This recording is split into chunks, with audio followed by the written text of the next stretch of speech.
Okay, so hello everyone and welcome to today's webinar where we're going to be discussing the topic, are we ignoring the looming crisis in public education? So today's webinar is a panel discussion about a recent blog called Don't Look Up, Ignoring the Looming Crisis in Education, which was published on the British Educational Research Association's blog in 2022. We're joined today by two of the co-authors of the blog and one of our current students from our blended online course, MA Educational Leadership in Practice. We'll also be looking at the ways that you can channel positive change and counteract these challenges within your own organisations. So today's webinar is going to be in the form of a panel discussion. So after we do our panel introductions, we're going to open up to a number of questions, and we also welcome you to get involved as well and ask your own questions throughout.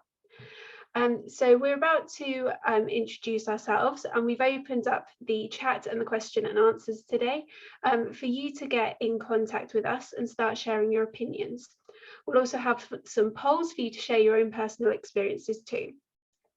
While we introduce ourselves, the first thing we'd like to do is ask you to use the chat and say hi and introduce yourselves to everyone else as well. So I'm going to hand over to the panel to introduce themselves first. So I was wondering, Stephen, can we come to you first, please? Sure, thanks very much, Hazel. Well, hello everybody, I'm delighted to be here today. I'm Steve Courtney. I am Professor of Sociology of Education Leadership here at the Manchester Institute of Education. And I've been here since 2014.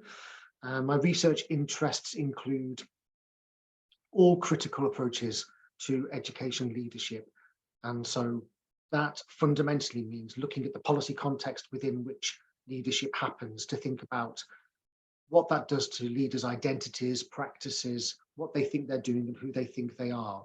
And so within that context, I've researched on topics ranging from charismatic and messianic leadership, system leadership, privatization in education and its relationship with education leadership, and so on. So thank you very much for coming today. I'm delighted to join you all.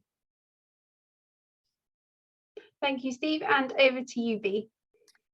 Hi, good afternoon, good evening and good day to colleagues joining us on this wonderful opportunity for this webinar. And thank you, Hazel, and thank you, Stephen.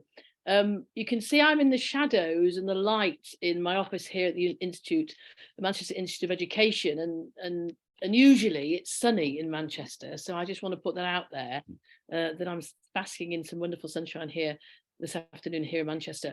I'm Bea Hughes. I'm a lecturer in education at the Institute, Manchester Institute of Education. I'm a colleague of Steve Courtney's, and I do a lot of work with PhD students and admissions. So I read a lot of interesting thinking going on with PhD students who wish to study here at Manchester. But my prime area of research and teaching is on education leadership. My particular areas of interest have been around the practices of leaders, particularly in English secondary schools, and in particular types of English secondary schools, such as multi-academy trusts. So I'm very interested in critically engaging with the practices of chief executive officers in multi-academy trusts in a particular school type in England. I'm very interested in the policy around the practices of leaders. And I'm interested in this notion of private-public education, and that's part of our blog that you've perhaps read, and also interested in this notion of corporatized leadership practices, and maybe we can get onto that a little bit later. So again, like Steve, absolutely delighted to be here in the blazing sunshine of Manchester, and a warm welcome to everybody. Thanks, Hazel. Thanks, Bea, and over to you, Sam, to introduce yourself. You're still on mute. Rookie error, sorry. Hello everybody, and thanks for inviting me today, Hazel. My name's Sam Buller. I'm a current student of the AM in Educational Leadership and Practice. In fact, I'm on my very last module now, so I've almost finished it.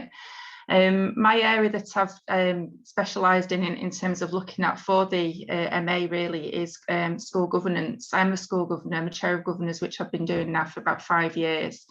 So it's a key area that I'm really quite interested in.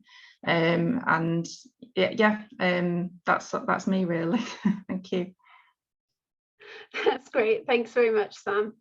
So for those of you who I've not met before, I'm Hazel and I'm the course advisor for MA Educational Leadership in Practice. So what that means is that I'm here to support prospective students from their first point of inquiry until they hopefully start studies with us. So I'm here to answer any questions about the course. I can do that by email. I can do that on the webinar today. By phone and Zoom consultations as well. And through that, I can offer advice about your eligibility to study the programme and help guide you through the application process here at the University of Manchester. So our MA Educational Leadership in Practice programme is taught from 5 centres around the world, where we have centres in Manchester, Dubai, Hong Kong, Shanghai and Singapore.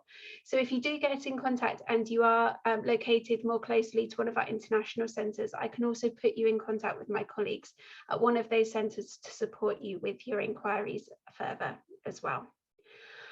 So I can see that we've had a couple of people say hi. So hello to Paul, who's just dropped a message into the chat. It's great to welcome you today. If anyone else wants to say hi to us as well, then please do pop a message in the chat too.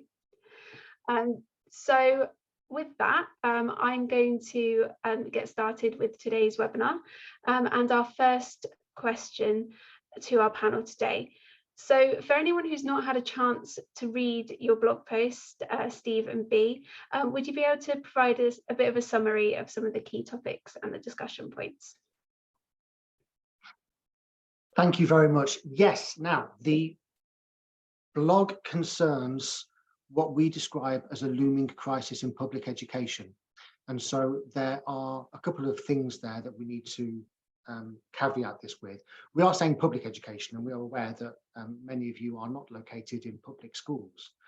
And so that influences obviously the analysis that we're making. Also, we are speaking primarily about UK context.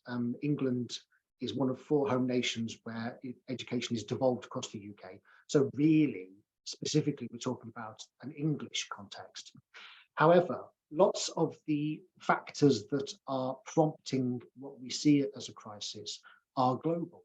And so they are in response to what's been described by Pasi Sahlberg as the global education reform movement.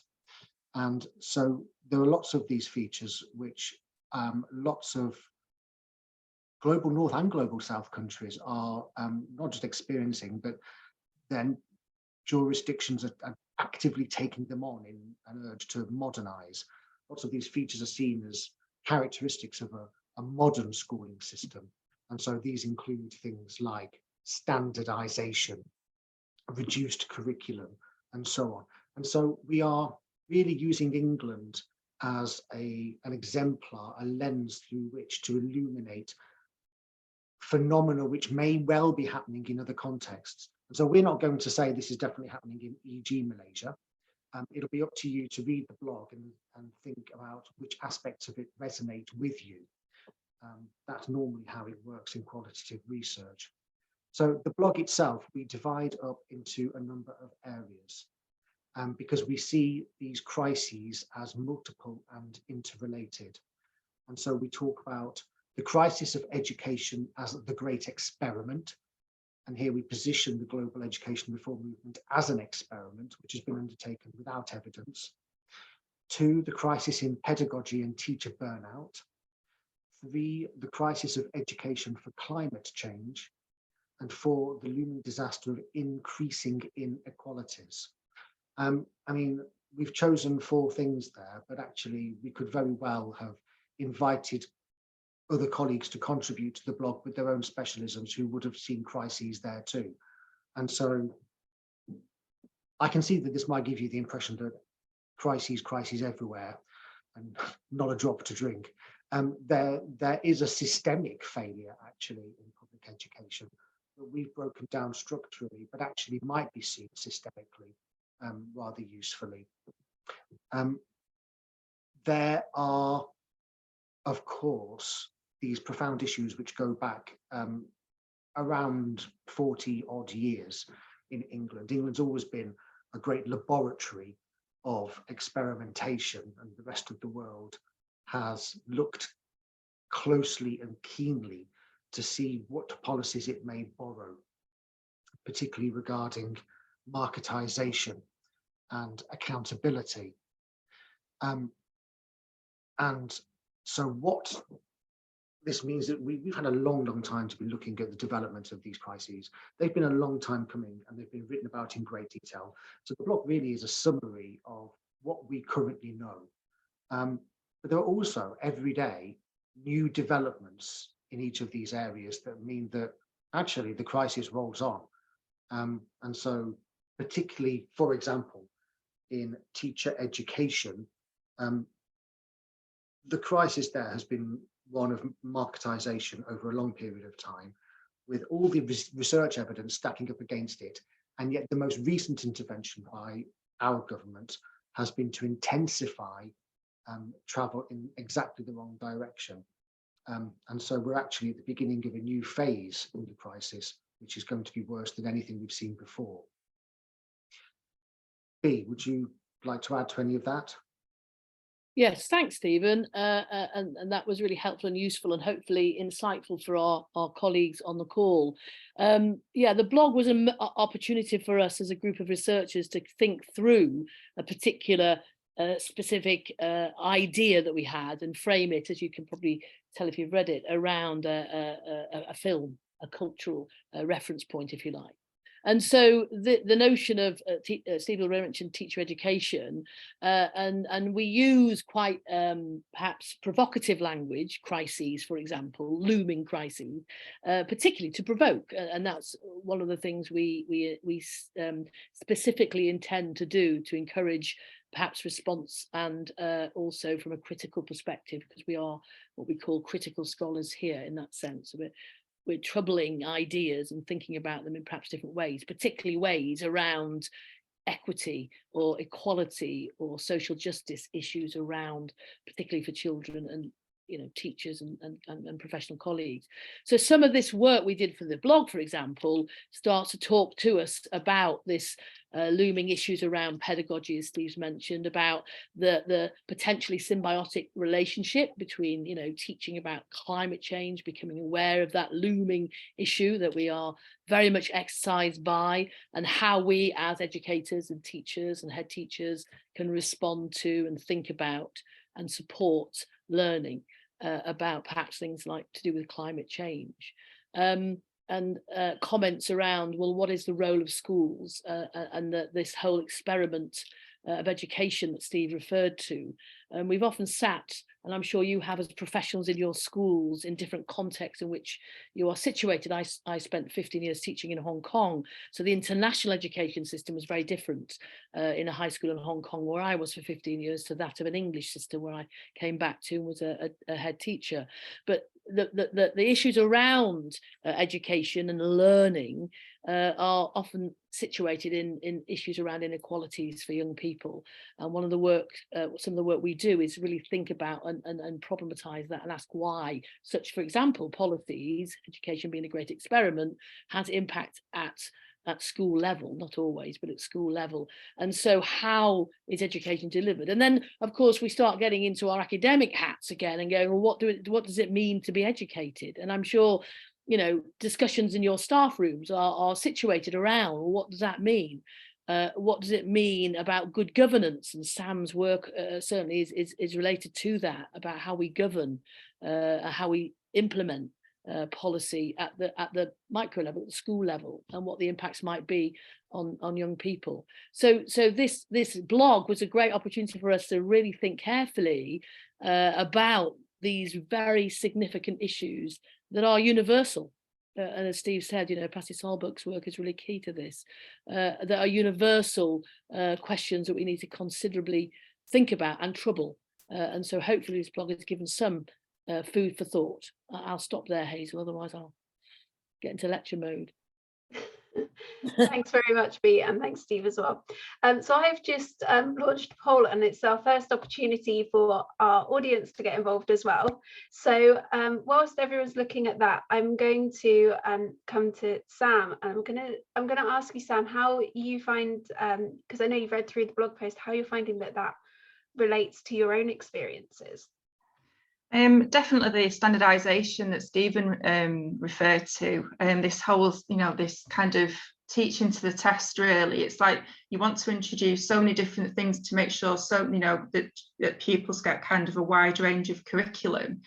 But actually, when you kind of when it comes down to the crunch, you've got to get those children ready for all these standardized tests that they're going to face at the end of Key Stage 1, Key Stage 2, and then they introduce more. You've got your phonics in Year 1 and the times tables test in year 4, and it's this constant focus, which kind of is really restrictive when you're trying to look at other ways of, enriching the children. It's like you want to be able to do other things, but if you're, for example, in my own context, our school was placed into special measures back in 2018, so every single bit of money and training and CPD that went on was to try and get the school back on track in terms of raising standards in those subjects that were being tested.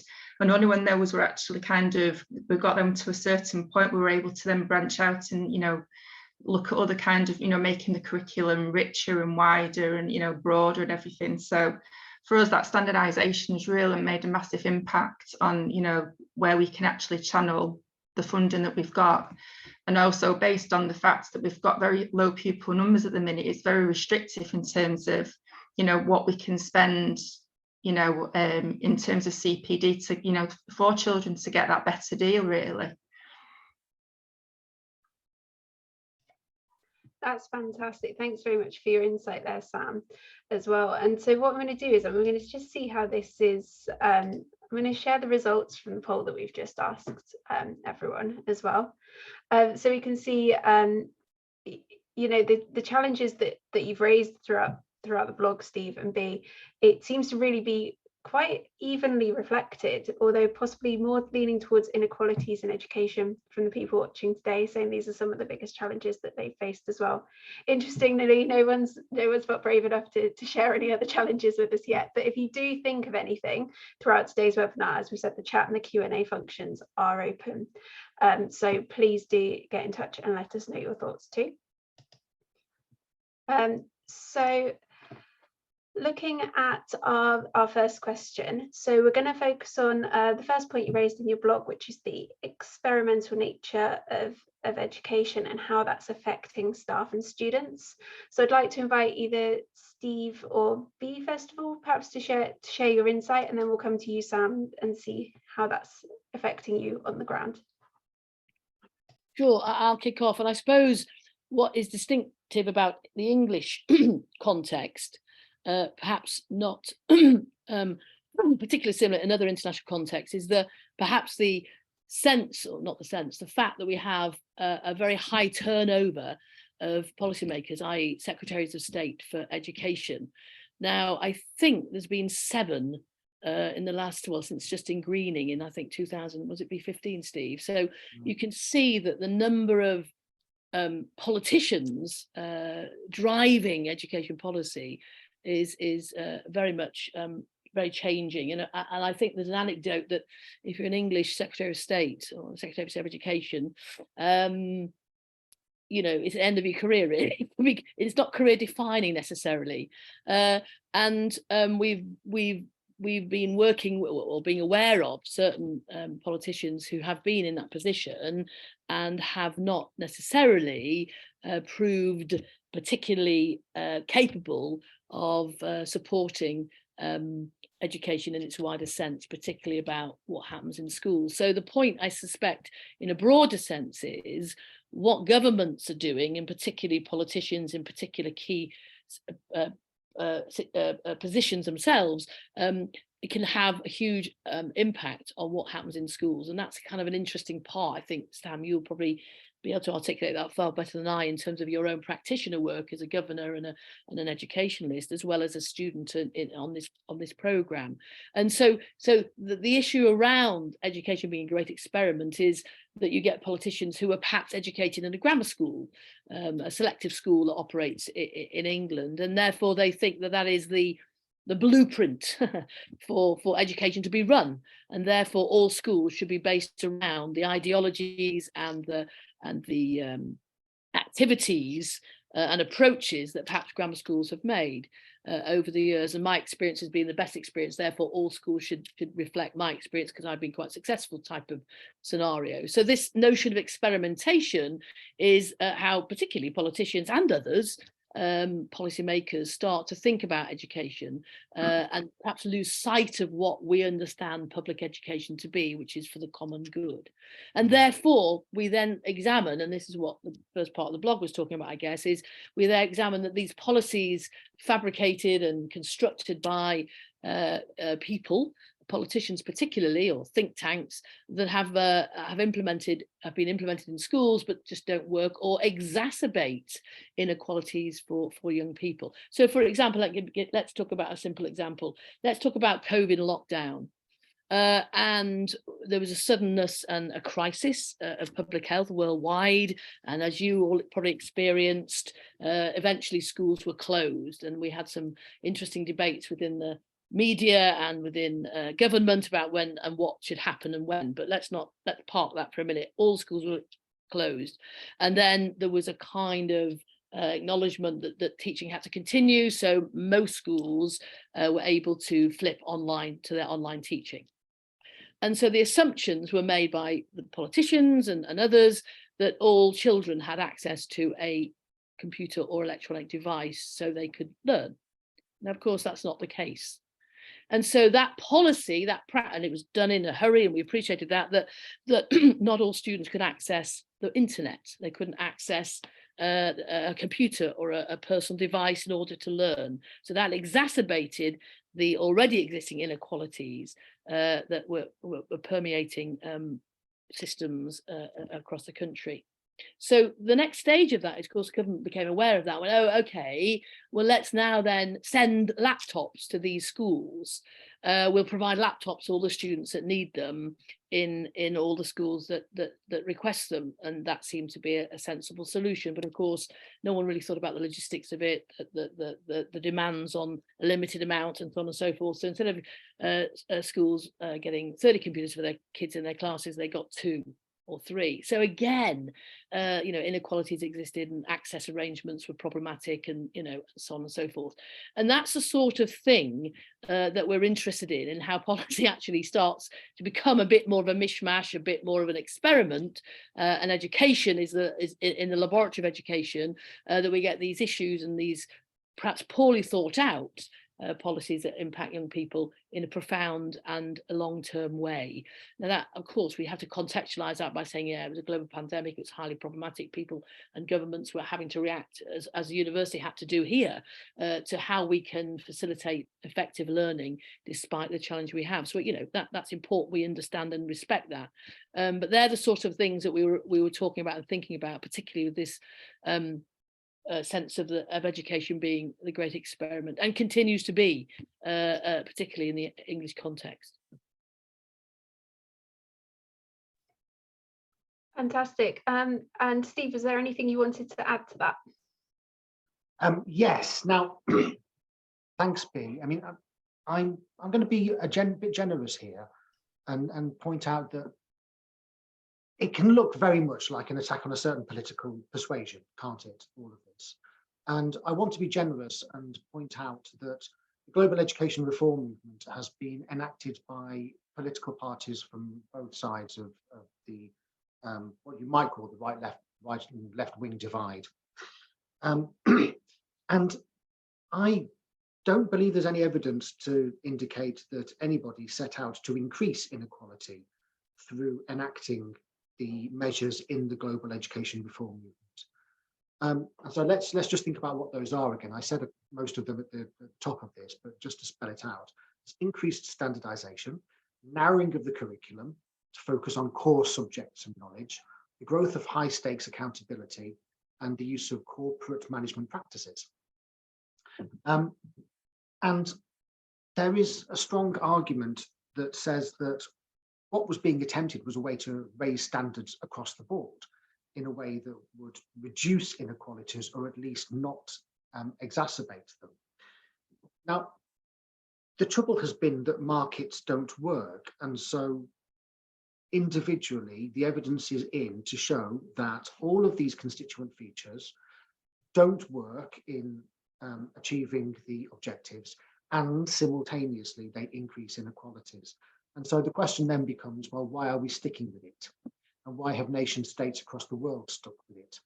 And there, I'm afraid that it comes down to an ideological belief that this is right.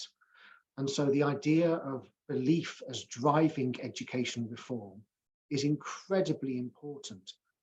Politicians across the world have been very taken with the idea that there's a right way and a wrong way to improve schools. There's a recipe. This is what the recipe consists of. You follow this and everything will be fine. And this is reinforced by supranational organizations like the OECD, World Bank, and so on. All of these measures are internationally sanctioned. And so it really does require dissent to stand up and say, well, actually, no, these aren't working. I'm not going to be generous across the board, because there are politicians since who have stood up clearly and said, well, actually, inequality is the price you pay for excellence. And that actually, if you want not everybody is equally educable. And therefore, if you want the very brightest, then you have to do things which help the very brightest to become the very brightest. And if that means that there are some smaller cornflakes who sink to the bottom of the box, then so be it. And so there are a range of attitudes within all of that. But I don't think that the whole thing was driven by a desire to increase inequality. But what is unforgivable is that now the evidence is in that commitment to this apparatus persists. Thanks very much, Stephen. And Sam, was there anything you wanted to add based on your own experiences? It was just on the back of like the inequality, really, in terms of the ideologies of the introduction of pupil premium back in 2010, and this notion that this was going to kind of fix these inequalities so that, you know, the disadvantaged of society would have some, you know, the money would be pumped into schools, and they would then, that gap between the disadvantaged and the non-disadvantaged would narrow. And all I think it's done really is created another problem in terms of you've got children that don't qualify, they don't fit that benchmark that's been created by the government. They're still kind of living in that culture that the pupil premium children, those, you know, those who are kind of judged as being disadvantaged, they're living in the same kind of cultures, you know, the same norms and values in that society.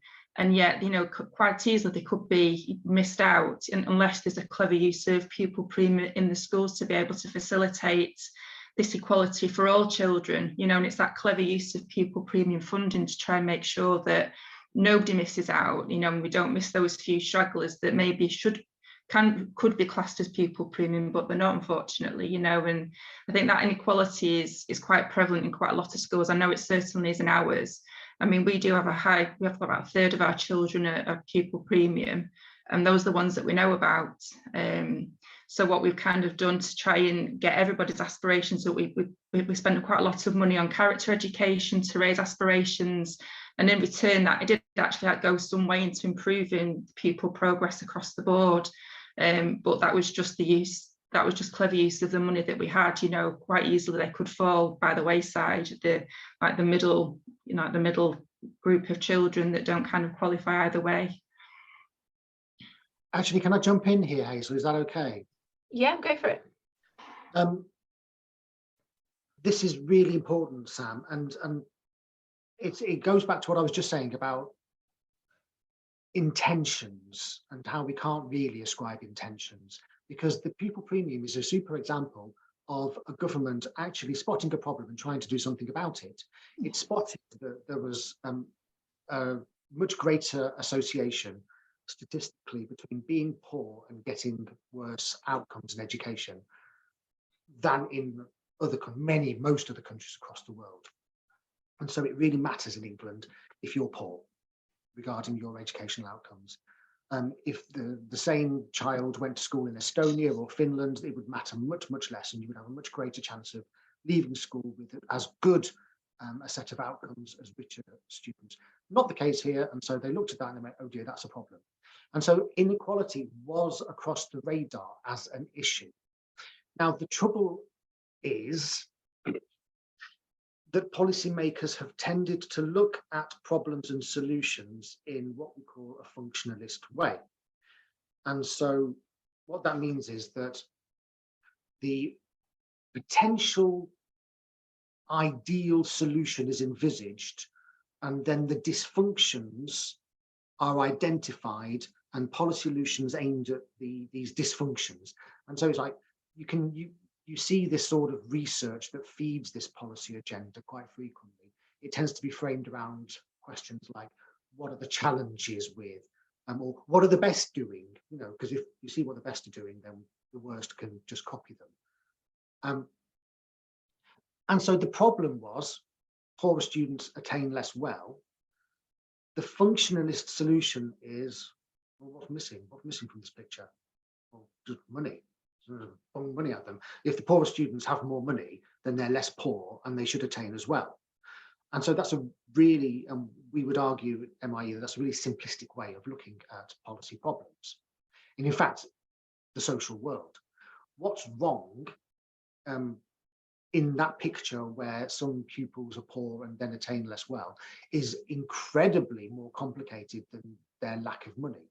And so even, I know you've just raised this a bit, policymakers did hear some of these things and they're like, oh right, now we're just going to talk about cultural capital and social capital. We'll use some of the pupil premium funds on taking kids on theatre trips and so on. And so there's a kind of like delayed catch-up thing going on. But the fundamental problem is that when children are poor, so much more is going wrong in their lives than simply bunging money at them to take them on theatre trips even. Actually, the best use of money, if we're talking in this way, would be spent on educating mothers, because where mothers are educated, children do better. And that is one of the massive ways in which this gap is alleviated. And that's international, actually.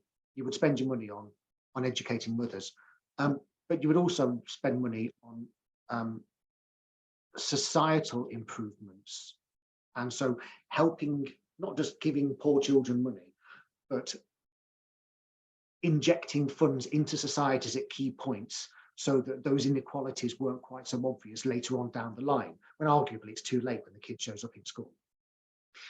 And so we would call that a critical approach to looking at policy. And there's also policy sociology, policy scholarship. All of those approaches look at the holistic context within which these problems occur.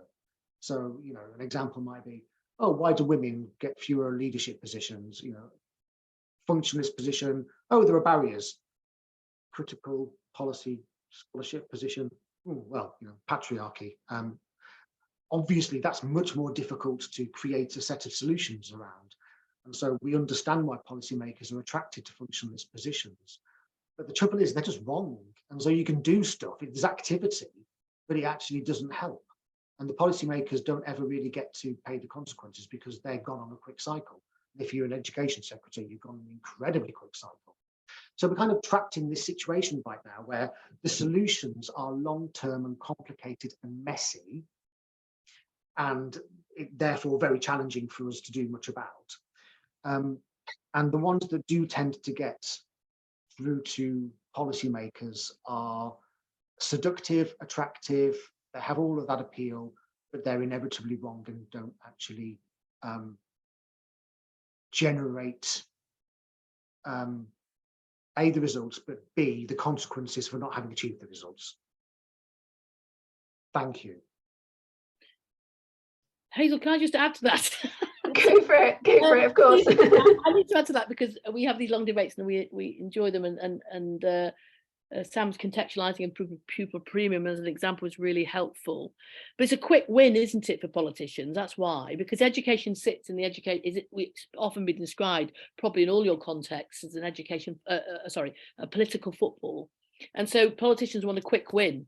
And if I mention PISA, some of you, all of you might know about PISA scores and how they're used and massaged into driving, decisions and policy in governments across the world, and how, at that level, if our PISA scores are okay, then, we're a successful education system, and that's not the case, as you know.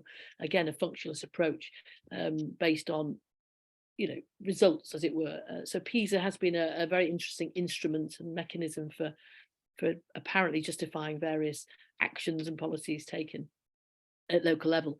So I just thought I'd add that in, because I think that's really important, particularly for the international context in terms of performance and performativity. And of course, the more complexities about a poor child is the health inequalities that exist. The parenting, the lack of education, perhaps, of some of the parents who are not able to help their kids with homework. I mean, let's put it out there. That can be a huge challenge for some of our schools in England and beyond. I'll stop there. Thanks, Hazel. That's great, thank you. And actually it's really nicely kind of covered the area of inequality and some of the different thinkings and some of the different thoughts. And I know that's been it was the most selected point on our poll from our audience as well. So it's absolutely brilliant to go into more detail with that. So thinking about those poll results just a moment ago as well, and there was a few people who'd selected saying that one of the biggest challenges they're finding is the recruitment and retention of teachers, which I know is something we talked about as one of the points in the blog as well. And so I'd like us to just focus on that for a few moments, please, and looking at perhaps as well suggestions, ways that can be resolved. Maybe this time come to Sam first to talk about your experience, and then bring in an academic context. Yeah, I mean, we're quite fortunate really in terms of recruitment, to a certain degree anyway. We've kind of had the same staff for quite a long time, with a few new ones that have kind of joined us along the way. But something that's actually getting quite critical now is the quality, the experience of teachers that we can now get on board and that we're faced with, because obviously when we started out, we may have had like 200 pupils. When you're down to 130 pupils, that obviously affects the income that's coming into school, and the amount of money that you can actually use to actually employ teachers. And then you kind of balancing, do you go for a newly qualified teacher, and all these factors have to sort of come into play in terms of getting the very best for the pupils that are already in the school. But I think in terms of retention, one of the key issues that we kind of question quite a lot, and recently, I mean, we've been very fortunate that, I mean, I mentioned before, we've been put into special measures back in January in 2018.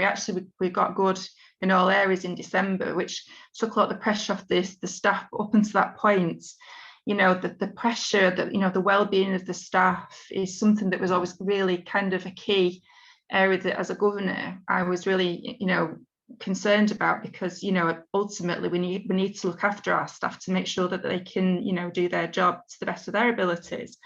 And obviously with COVID and lockdown, the additional problems we've had to face there, and then coming back, it's kind of been full on, because now they're trying to kind of cover those gaps that have been lost during COVID. They're trying to catch up, and then we're back to the standardized testing again, whereas they're trying to kind of compete with everybody else. And I know every other school is probably in a similar kind of position, where they're all, their students are maybe a little bit behind where they should be, but it doesn't take that competition away, and that threat and that worry that if you don't get the results, if you don't, you're not going to get the children into the school, your numbers are going to start falling down. It's that vicious cycle all the time in terms of who you can recruit, and then obviously the less teachers there are, or the less experienced teachers there are, it kind of adds that workload onto the teachers that are already there, so that is a concern for us. That's really great, and thanks for sharing your experience too. And to anyone who's watching as well, the chat should be open for you, so if you do want to if you do want to share your own experiences as well regarding this, then please do. And perhaps you've come up with some innovative solutions within your schools too. Don't be afraid to share them. It's really great to get you involved and join in the discussion too. So I'm going to hand over to Bea and Steve for a bit of comment on this as well, please. Where do we start, Steve? Well, I mean, I suppose there are two major questions really that govern the issue here in England, certainly. And they are, what's the mechanism for recruiting teachers? Should it be the market or should it be state planning? And then there's whose knowledge about teacher education should be trusted? And should that be the universities or should it be school leaders and that that's produced in schools? And the tension between the different answers to these two questions has produced much of the crisis that we see in the UK at the moment. So first of all, on the first question, what's the mechanism? Well, it had been the case that there was a central list kept of, teacher requirements projected, and that went down through the various bureaucratic levels of the nation. And because schools were inevitably connected to the local authorities had a fairly good handle on that. And then places in universities on teacher education programs were allocated on the basis of need. And so there was a very strong element of central planning, but that was ideologically uncomfortable for the Conservative government of around 40 years ago and ever since, really. The idea is that actually the market should decide what need is. And so if the market decides, then the government stands back and doesn't get involved. And so what we end up with is actually huge holes, because teacher provision is not best organised through market provision. We know this because it's been tried for the last 30 odd years, and what we've got is a massive recruitment crisis. Concerning the question of who should be trusted, that's obviously very interlinked. The Conservative position on knowledge production is that universities do not generate knowledge that is useful for teachers to have. It's far too political in their view. It's far too knowledgeable. These teachers end up leaving with all kinds of ideas in their head about the sociology of education and the psychology of education and the history of education. So they're able to locate their understanding of their practice within this wider context of what's gone before and what it means. Now, the government clearly in the UK, successive governments have not wanted teachers to have that understanding. And so they've repositioned teaching instead as a craft that is best learned at the master's sick knee. And so prospective teachers have been discouraged from going into universities and instead apply through school-based routes where they learn the craft from other school leaders. Now, obviously, there are great dangers there. First of all, you don't get any input or vastly reduced input into these wider philosophical concerns regarding education. But also any cultural limitations of the school are passed on to the teacher. So teachers become much less movable and portable.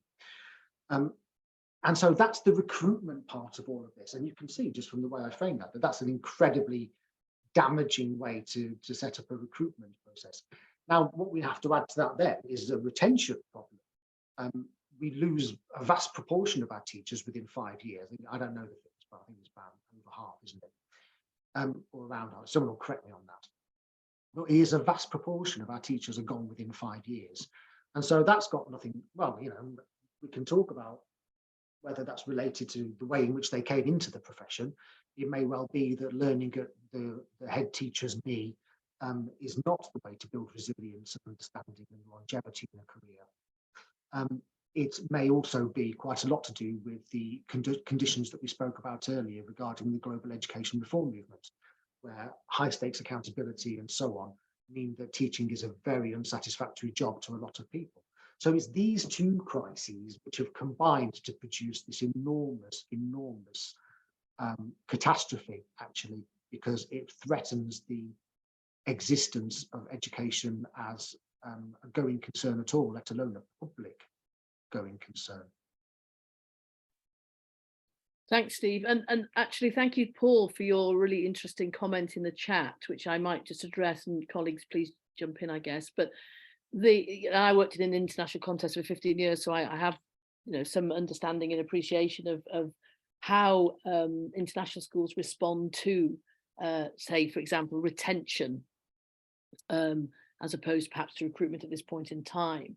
And I think the most successful context I've worked in, and Steve also was a teacher prior to him becoming an academic, was certainly a more holistic approach, is what you're describing, I think, Paul, in your international context, about the privileging of and situating the importance of staff well-being and how it links to career and professional development. One of the greatest opportunities I had was able to contribute to was one of my colleagues wanted to undertake a master's program and in Hong Kong, and so we, as a school, we negotiated with the Hong Kong University to provide that master's program, and we timetabled that teacher and others who wish to do the same program not to be teaching on a Wednesday afternoon, because we invested in that way, and we also gave them some money to support the cost of the master's degree.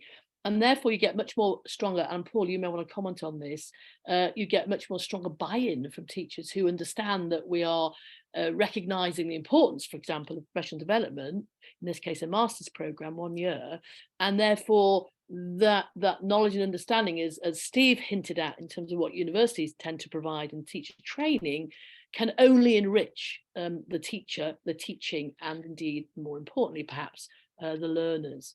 So that's one, simple example. I'm sure, Paul, you'll have others as well with other colleagues. And I think the other point about well-being, and certainly it's been pushed out from the University of Manchester here about staff and student well-being, particularly during and post-COVID.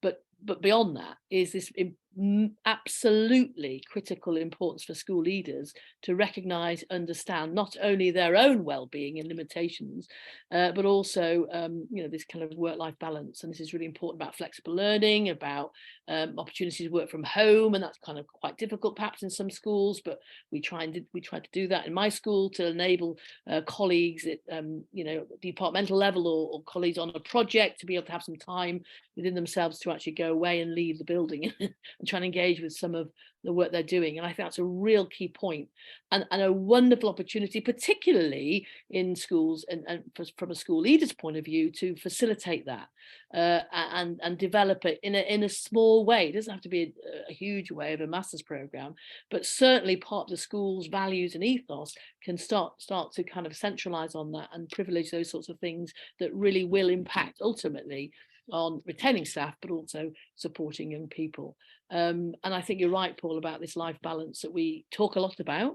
We're probably guilty as leaders that we don't probably listen to our own selves and our own work-life balance, and we need to model that. And certainly, I think, and Sam, you might be part of this as a governor, I never, as a head teacher, I never sent emails out over the weekend. I refused to send any email unless it was critical and it was absolutely vital that my deputy head needed to know some information. And when I was an assistant head teacher, a deputy head teacher, my rationale was, does my head teacher need to know this now? It'll wait till tomorrow. And actually, filtering those and thinking about those in a far more holistic and a fully aware way about possible impact this might have on teachers and their families and their colleagues is really key. And I think as school leaders, not exclusively school leaders, but people in schools, working in schools, our work must be to support our staff and as well as our students. And I think we support our students really well through pastoral programs and pastoral systems. Sometimes we do miss out on being fully aware of the challenges that human beings face, in their lives, and being mindful of that is absolutely key.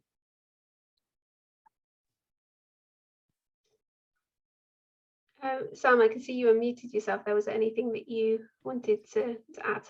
Yeah, just on the back of that, really. I think as well, you know, in terms of the well-being of staff, one thing that we've been kind of mindful of is that I think there's that danger as well when you're put into a category because of Ofsted, and you know the implications in terms of the wider repercussions, is that, you know, there is that danger for you to push staff until the point that they're actually literally on the knees, you know. And I've seen it kind of in the past, you know, right at the very beginning when it all happened, and, you know, morale's down to the lowest it can possibly be, and there's that constant chipping away. And, you know, it was a kind of a thing, it was like this wake-up call. It's like, you know, we need to kind of rein this back in a little bit, because otherwise, you know, the staff are just going to they're just going to go, they're going to walk, you know, because it's just so unfair to, you know, they've got enough pressure as it is, you know, in terms of the day-to-day, you know, work that they've got to do, and the amount of stuff that they take home at, you know, evenings and weekends.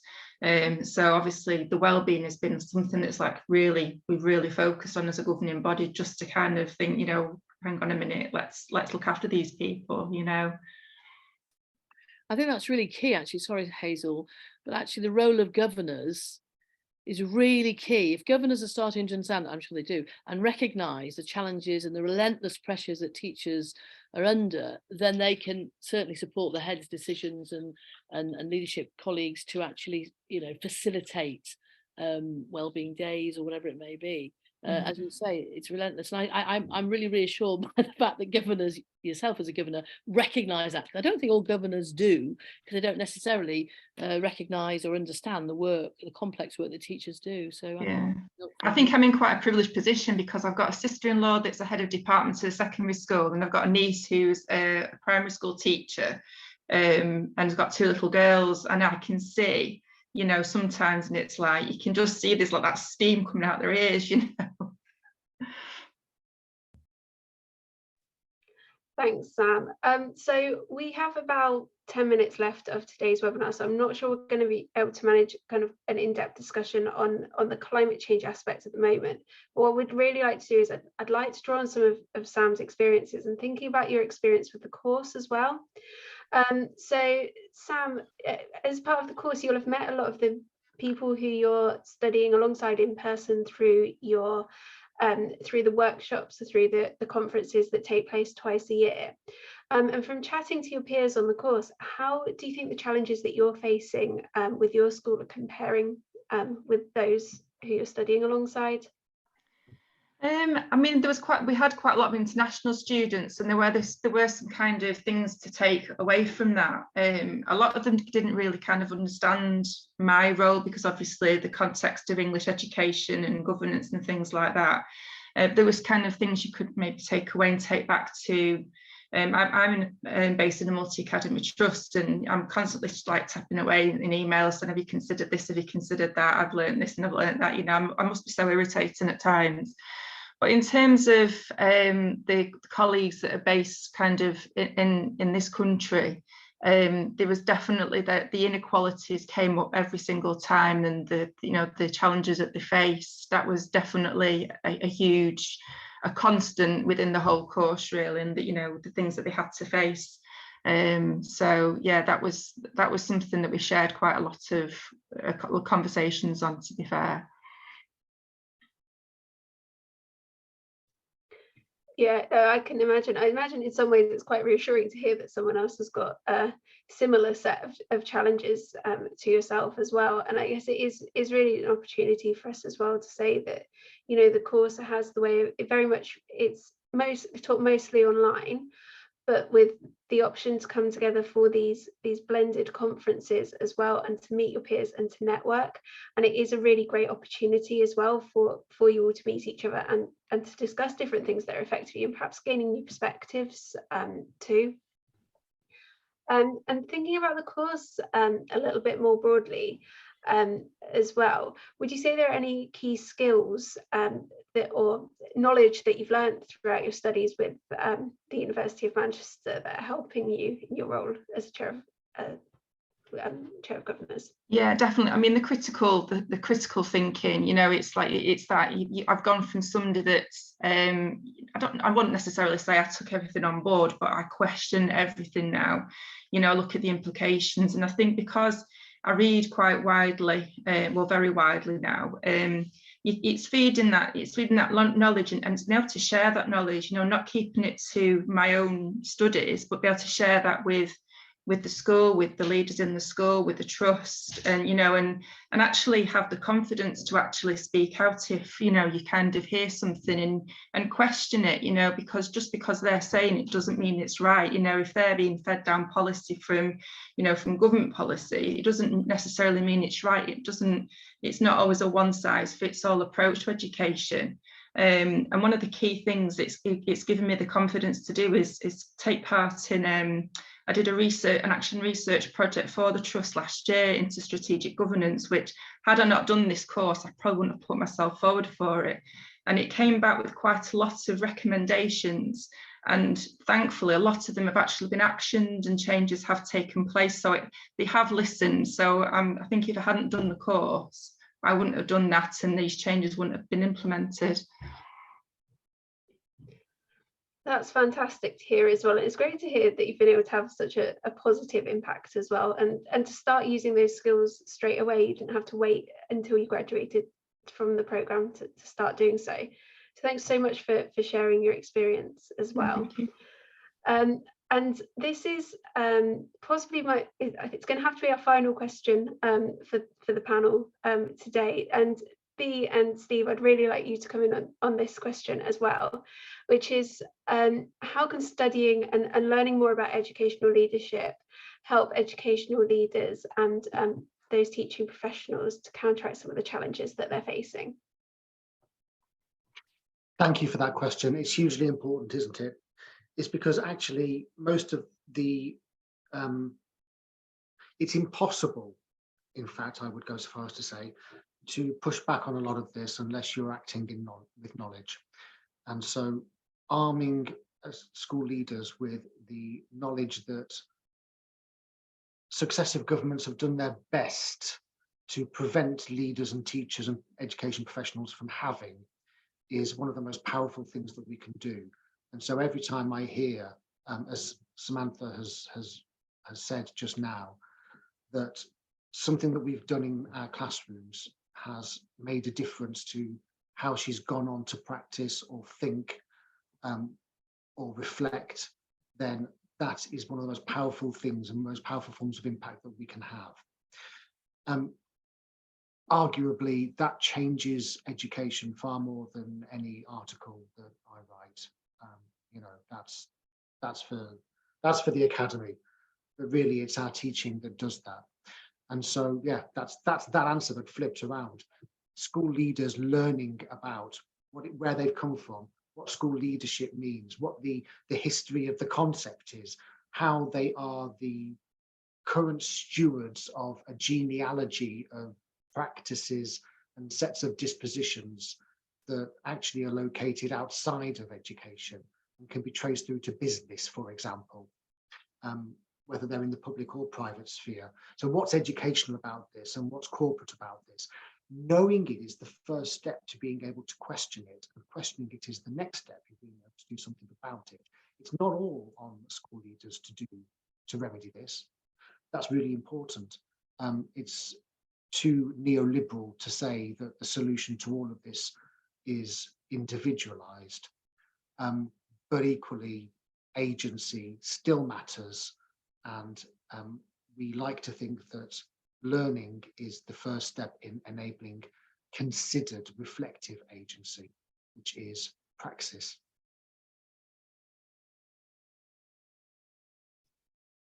Thanks very much, Steve. And would anyone else like to come in on that? Just to think what we're doing. I'm sure that Sam's articulated that, to think what we're doing. And if we're thinking about what we're doing, then we can act. Yeah, I definitely think I've become better at reflection. I didn't realise I used to hate reflection because I found it so difficult, but actually it's one of the best tools that you can use. And reflecting back on, from when I first started out as chair of governors and I knew nothing about what I was doing, I was kind of thrown into it in the deep end. It's like, right, go on, off you go. And actually trying to build a governing body up that was consistent, and all the various issues that we faced, like you know, the professionals, they've got no time, they can't always engage, all these different challenges that you come up against.